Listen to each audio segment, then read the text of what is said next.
The rain was drumming on the cobblestones of Old Town, the kind of rain that seems to wash away secrets and sins alike. I was standing there, soaked to the bone, staring at my reflection in a puddle, a reflection of a man betrayed. You see, I'm a freelance journalist, traveling from one place to another, chasing stories and whispers of the past. But this story, my story, started right here, in this ancient town, where every stone and alley whispered tales of love, betrayal, and redemption. Old Town wasn't just a place, it was a character in its own right. It was a quaint, historic town, where the buildings leaned into each other like old friends sharing secrets. The town's history was painted on its walls, murals of battles, love, and times of peace. Its culture was a tapestry of traditions and modernity, where old men played chess in the square and youngsters buzzed about with their newfangled gadgets. My job had brought me here, to document the town's unique blend of the old and the new. I walked its streets, camera in hand, capturing moments, a child's laughter, a couple's tender gaze, an old woman's wrinkled smile.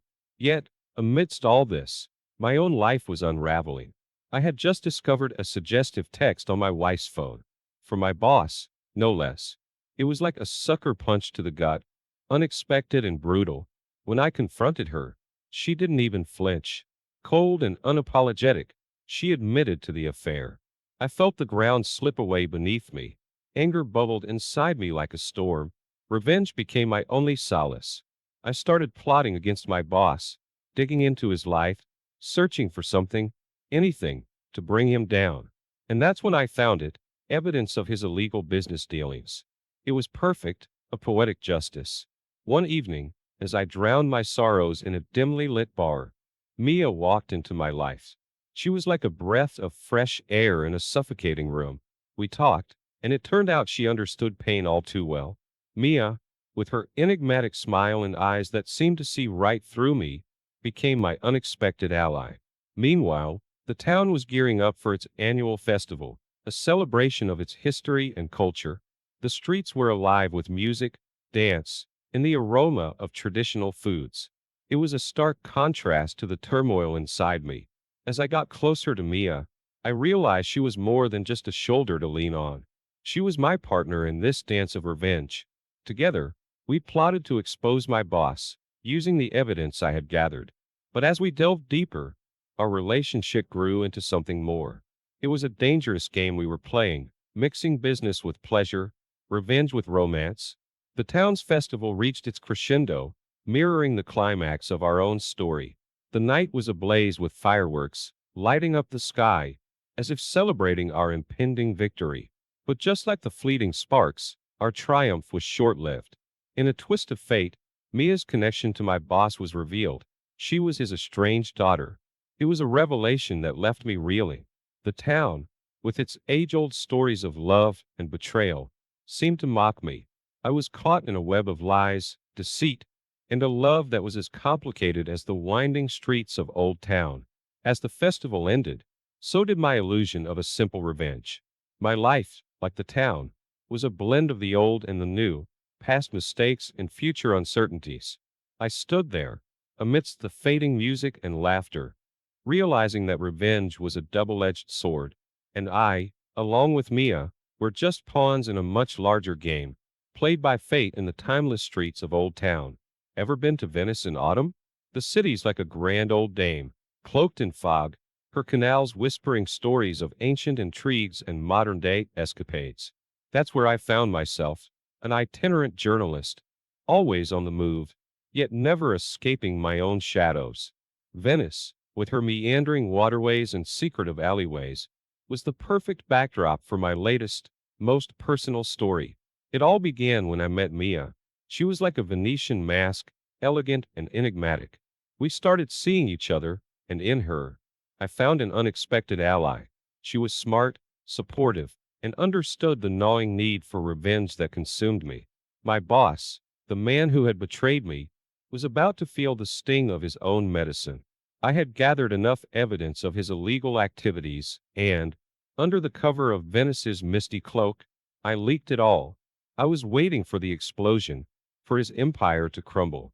But instead, He cornered me one foggy evening near the Rialto Bridge. He was livid, accusing me of treachery, but lacked the proof. His anger was as palpable as the dampness in the air, yet he was powerless. Then came the twist, straight out of a Venetian drama. Mia revealed she was the estranged daughter of my nemesis. My world tilted. The waters of the Grand Canal seemed to churn with the same turmoil that I felt. But Venice teaches you about unexpected alliances and strange bedfellows. Mia wasn't just the daughter of my enemy, she was a woman wronged, seeking her own vengeance. She proposed a plan to bring down her father, and I, driven by my own vendetta, eagerly agreed. As we plotted, Venice continued her eternal dance. The city was preparing for the Festa della Madonna della Salute, a centuries-old tradition commemorating Venice's deliverance from the plague. The streets were alive with anticipation, echoing my own story of retribution. It was a reminder of how personal vendettas and broader histories often intertwine, each feeding into and shaping the other. Mia and I were like two characters in a Venetian play, our lives a mix of light and shadow, love and betrayal. As the city celebrated its past, we were entrenched in our own battle, set against a backdrop of Gothic palazzos and echoing footsteps on cobbled streets. Venice, a city that had risen from the marshes, was a testament to resilience and survival. And as I walked through her calle, I realized that my own story, interwoven with Mia's, was not just about revenge. It was about finding strength in the most unexpected places, about learning that sometimes, to move forward, you must navigate the treacherous waters of your past. The Festa della Madonna della Salute culminated in a grand procession, a sea of candlelight flowing through the city. It mirrored our final act against Mia's father. As the city paid homage to its history, we were about to make our own. In Venice, stories never really end. They flow like her canals, finding new paths, new narratives.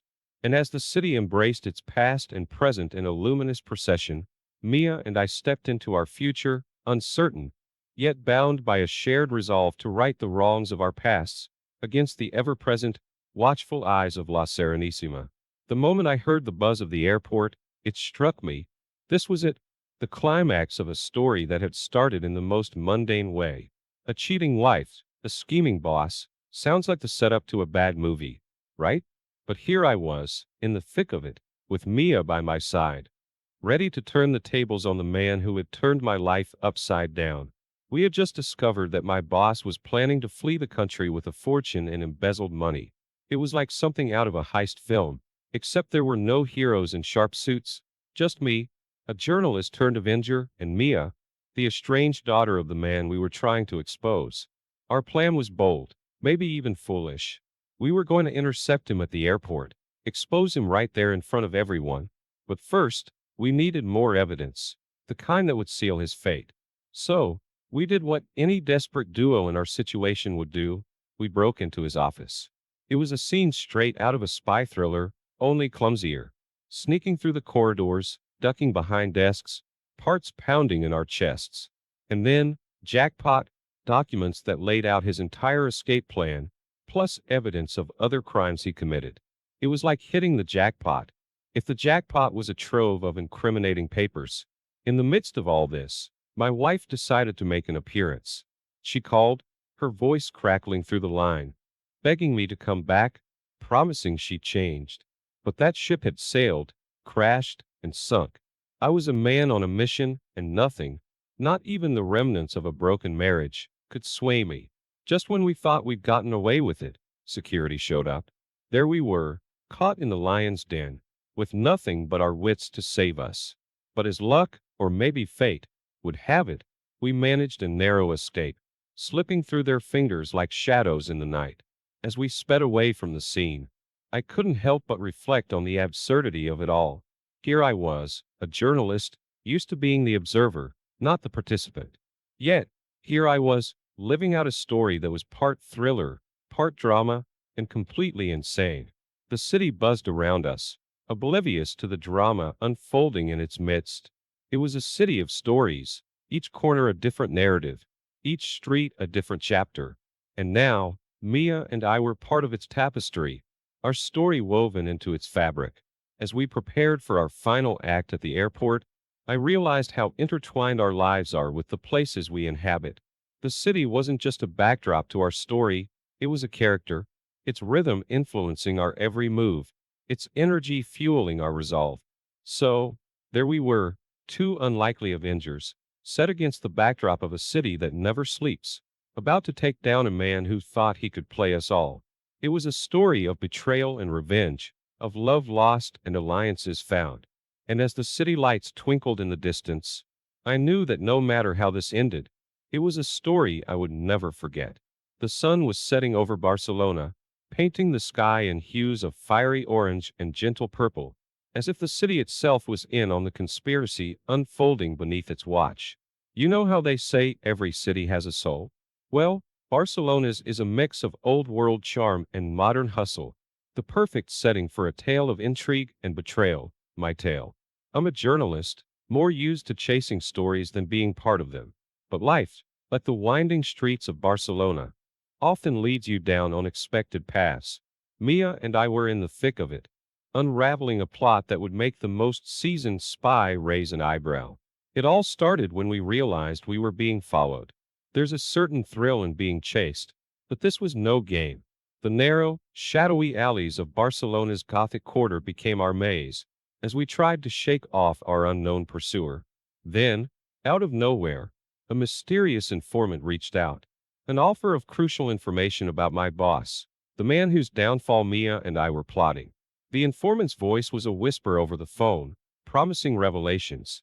Imagine our shock when the informant turned out to be my boss's loyal assistant. In the heart of Barcelona, under the watchful eyes of centuries-old buildings, she handed us a piece of the puzzle, a tip about a secret meeting my boss was attending. We couldn't believe our luck. Armed with this new information, we turned into spies, shadowing my boss to a luxurious hotel, its grandeur a stark contrast to the dirty secrets it was about to unveil. There, hidden behind a curtain of opulence, we discovered the depth of the conspiracy. A corrupt politician was in cahoots with my boss, their plans as intricate and tangled as the art of Antoni Gaudí that adorns this city. As Mia and I absorbed the magnitude of what we had uncovered, I couldn't help but marvel at Barcelona's dual nature. Here was a city that celebrated its artistic heritage, yet beneath its vibrant facade, it harbored stories of corruption and deceit. Our evening ended on the rooftop of a bar in El Raval, overlooking the city. Barcelona sprawled beneath us, a tapestry of history and modernity, beauty and decay. It was a reminder of how stories, like cities, are never one-dimensional. They are complex, woven from multiple threads: love, betrayal, ambition. In that moment, with the city lights twinkling like stars fallen to earth, Mia and I realized the weight of what we were about to do. We were about to expose a scandal that would shake the city to its core, a story that would be whispered in these streets long after we were gone. Barcelona, with its contradictions and complexities, was not just the backdrop of our story, it was a character in its own right. It was a reminder that every choice we make, every path we take, is part of a larger narrative, one that intertwines our personal stories with the broader tapestry of life. And as I looked out over the city, I knew that whatever happened next, this story, our story, was now part of the soul of Barcelona, forever etched in its history. Hey everyone, I hope you're enjoying the video so far. If you do, please take a moment to hit that like button. It really helps me out and lets me know you appreciate the content. Also, if you haven't already, consider subscribing to the channel. The neon lights of Tokyo buzzed with a life of their own, casting a glow on the rain-slicked streets, setting the stage for a showdown straight out of a cyberpunk novel. That's where I found myself, a world away from home, chasing down a story that had turned personal, too personal. I'm a journalist, usually more at home behind a keyboard than playing detective. But when Mia, my partner in this whirlwind of espionage and betrayal, was kidnapped, everything changed. The message was clear: back off, or she pays the price. But backing down? That wasn't in the cards. Tracking down Mia's location led me straight to a hideout connected to my boss, the man behind all the shadows we'd been uncovering. Tokyo, with its blend of ancient tradition and cutting-edge technology, seemed an apt setting for this twisted game of cat and mouse. Infiltrating the hideout was like something out of an action movie. Dodging guards, sneaking through dimly lit corridors, it was adrenaline and fear, mixed in a potent cocktail. And there, in a makeshift cell, was Mia, injured but alive, her spirit unbroken. Her resilience lit a fire in me. We couldn't let this stop us. Together, we had unearthed a scandal involving my boss and a corrupt politician, a story that needed to be told. Mia, despite her injuries, insisted we finish what we'd started. She was tough as nails, had to be, in this line of work. So, we did what we had to do. We leaked everything to the media, the shady deals, the corruption, the whole rotten story. Tokyo's underbelly was exposed for all to see, and the public outcry was immediate. The city, always a whirlwind of sound and color, seemed to pulse with the outrage of its people. As we watched the story unfold, I couldn't help but reflect on the dichotomy of Tokyo. Here was a city that prided itself on honor and tradition, yet beneath its neon facade, it harbored the same greed and corruption found in any megacity around the globe. Mia and I, two foreigners caught in the gears of this sprawling metropolis, had managed to shake its foundations. We were David against Goliath, armed with nothing but the truth and our determination. In the heart of Tokyo, amidst the towering skyscrapers and bustling streets, our story reached its crescendo. We had exposed the untouchable, brought light to the shadows. And as I stood there, the city's energy coursing through me, I realized this was more than just a story of corruption and betrayal. It was a testament to the power of resilience, the strength of the human spirit.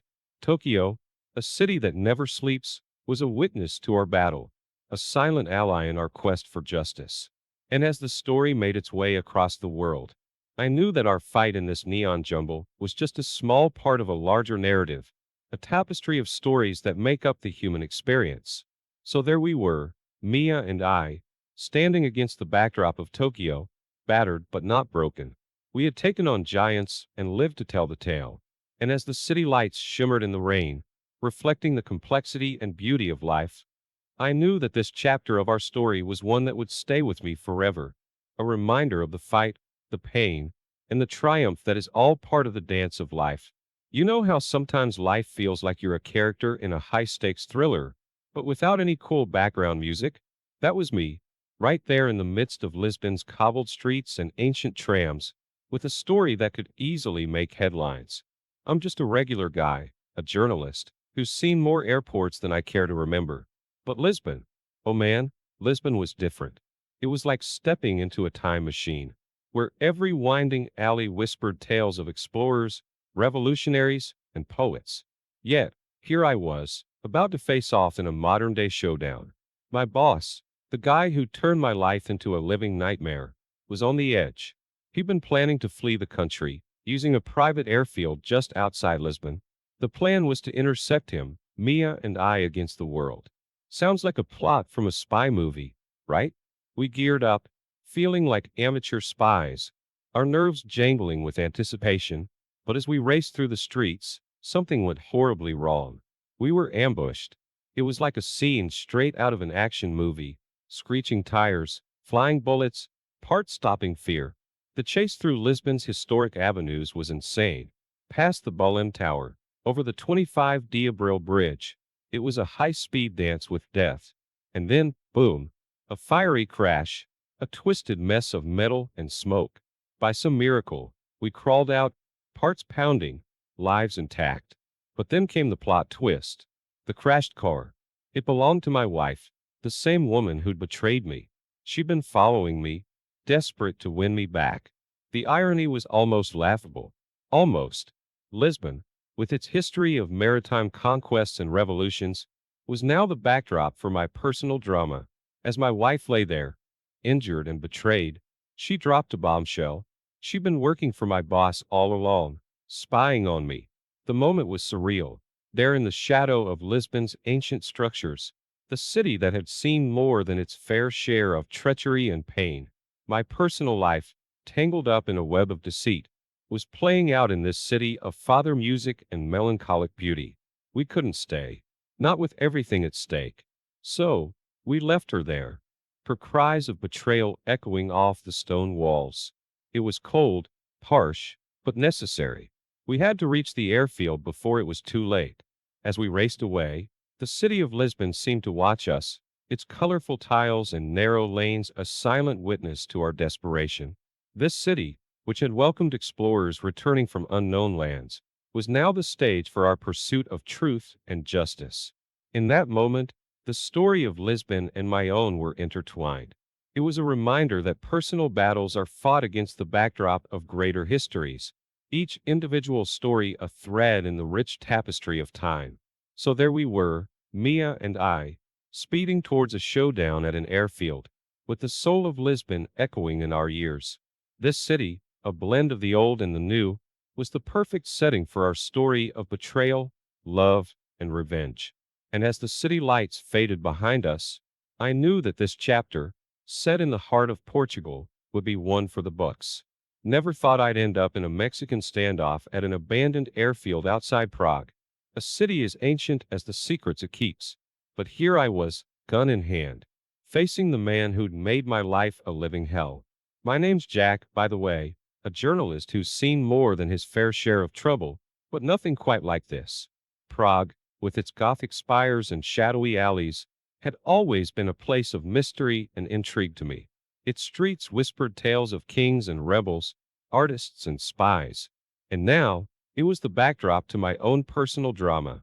Mia and I had arrived at the airfield, hearts racing, ready to confront my boss. The tension was palpable, the air thick with the scent of betrayal and impending conflict. It was like stepping into a scene straight out of a Cold War spy novel, except this was all too real. The standoff was tense, every second stretching into eternity. Then Mia did the unthinkable. She revealed her true identity to her father, my boss. The shock on his face was a picture worth 1,000 words. Prague, a city that had seen its fair share of revelations and revolutions, was witnessing another, albeit on a much more personal scale. But our moment of triumph was short-lived. Police sirens wailed in the distance, growing louder by the second. The informant had tipped them off, and soon we were surrounded. The airfield, once a symbol of escape and freedom, had become our cage. In a desperate move, my boss grabbed Mia, holding her at gunpoint. His eyes were wild with fear and cornered fury. I had to make a choice, and in a split-second decision, I fired. The shot rang out, echoing across the airfield. A reverberation felt through the very heart of Prague. Mia was safe, but at a terrible cost. My boss lay there, lifeless, a man undone by his own greed and ambition. The police swarmed in, detaining us both. As I was led away, the spires of Prague loomed over us, silent witnesses to the chaos below. In the interrogation room, reality hit me. Mia, despite everything, was deeply entangled in her father's criminal activities. Evidence surfaced, painting a picture far more complicated than I had imagined. Prague, a city known for its layers of history and complexity, reflected our own narrative. I was released, but Mia wasn't so lucky. She faced serious charges, the weight of her father's sins dragging her down. As I walked the ancient streets of Prague, the city felt different. The romantic charm it once held for me was overshadowed by the stark reality of the events that had unfolded. The airfield confrontation was more than just a climax to our personal vendetta. It was a reminder of how deeply our lives are intertwined with the places we find ourselves in. Prague, with its enigmatic beauty and storied past, had become the setting for a chapter in my life I'd never forget. As I left the city, the spires receding in the distance, I couldn't help but feel that Prague, with all its mysteries and legends, had one more story to tell, ours. A story of love and betrayal, of choices made and prices paid, set against the backdrop of a city as timeless as the tales it tells. Life's funny, you know? One minute you're a hotshot journalist chasing stories around the globe, the next you're sitting in a grimy dive bar in New Orleans, nursing a whiskey and reflecting on how it all went south. New Orleans, a city of jazz, jambalaya, and jubilant masquerades, now the backdrop to my unraveling. Mia's trial was like something out of a movie, the kind you watch and think, nah, that could never happen. But it did. Her mother, whom everyone thought was dead, shows up out of the blue. The courtroom in the heart of New Orleans, usually buzzing with the city's infectious energy, fell silent. Her testimony was a bombshell. Mia, the woman I loved, had been a puppet in her father's hands since she was a kid. Despite everything, Mia was found guilty. But thanks to her mother's words and the twisted circumstances, she got a reduced sentence. As I sat there, in that courtroom, surrounded by the echoes of jazz from the streets outside, I couldn't help but think about how New Orleans, a city that's seen its share of tragedy and rebirth, was witnessing yet another personal tragedy unfold. The fallout was monumental. My boss's criminal empire, which had stretched its tentacles deep into the city's underbelly, collapsed. But it wasn't a clean cut. Lives were ruined, careers destroyed. The vibrant city, known for its resilience and spirit, mirrored our own turbulent saga. I visited Mia in prison, the bars between us a stark reminder of how far we'd fallen. There, amidst the clanging doors and distant cries, she told me it was over. She wanted a fresh start. New Orleans, a city that thrives on fresh starts and second chances, seemed to mock my despair. After Mia's trial, my life spiraled. The wife I'd once loved, now recovered, turned against me, blaming me for everything on national television. My career as a journalist? Over. The scandal and public backlash were too much. I was a pariah, wandering the streets of New Orleans, a city that embraces the outcasts but couldn't erase my past. Then came the threats, anonymous calls, sinister letters. My boss's former associates weren't too happy with me. I was looking over my shoulder as I walked past the city's historic cemeteries and through its lively jazz clubs, feeling more lost than ever. In a cruel twist of fate, the corrupt politician we tried to expose walked free. Justice, it seemed, was as elusive as the morning fog over the Mississippi River. New Orleans, with its own storied history of corruption and injustice, was the perfect stage for this final act of betrayal. Then, the letter from Mia. She's pregnant, carrying my child. In that moment, the weight of my actions, my decisions, came crashing down. I was going to be a father, yet I was more broken and alone than I'd ever been. So here I am, in a city known for its ability to dance through pain, holding a letter that's changed everything. The ghosts of my past actions haunt me, even as the lively jazz from the street tries to liven my spirits. New Orleans, a city of contradictions, of beauty and decay, of celebration and sorrow, is now the witness to my uncertain future. As I take another sip of my whiskey, I realize this isn't just my story. It's a story shared by the city, by everyone who's ever loved and lost, by anyone who's ever fought against the tide. And as the music from the bar blends with the sounds of the city